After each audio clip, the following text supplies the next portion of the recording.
Садда айылындагы номер 103 Садда орто мектеби 1973 жылда салынган. Эскилиги жетип, окуучулар батпай түшүк жаралып келчү.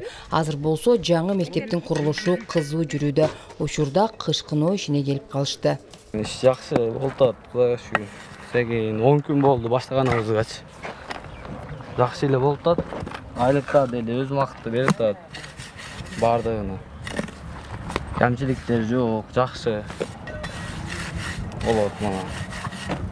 Дагы бир 10 күн урсак, анча жеңилдеп калат иштер. Бул жерде 300дөн ашуун окуучу билим алып келген. Мектептин шарты заман талабына жараша болуп, мүмкүнчүлүгү чектелген жарандарга дагы ыңгайлуу жактары каралат. Пандус жолдору жана экинчи кабатка чыгуучу лифттер дагы кошо салынат. Буйруса биринчи этапты бүтүп, экинчи этапка өттүк.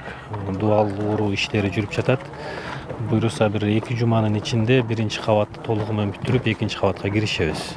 Бардык шарттары менен ичинде санузел, заманбап лифттери менен кошо каралган проектиде. Буйруса кеч күзгө калбастан үстүн жаап, баягы шыбак иштерине киришкенге даярданып жатабыз. Мектеп 150 орунга ылайыкташып бүткөрүлөт.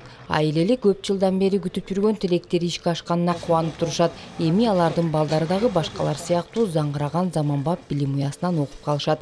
Буйруса 2025 жылдагы жаңы окуу жылына бүтүп калмакчы.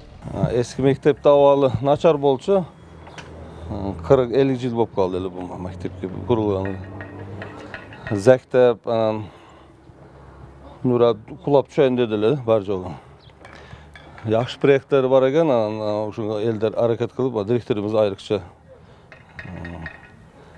ушу проект менен балдар иштеп атат. Жакшы, өкмөткө рахмат. Мына азыр энди бүтүп калса, Кудай буйрса, спорт заллары менен болуп атат. Балдар көчөдө калбайт да. Эске салсак, бул билим уясы Кыргызстанда иштеп жаткан Эрик долбоорунун алкагында салынууда. Аталган долбоор менен 40 мектептин курулушу өлкө аймагына салынат. Алардын ичинен 14-ü Жалал Абад облусуна курулмакчы. Нара Жапарова, Жанзак Нурдавлет уулу, Сузак району.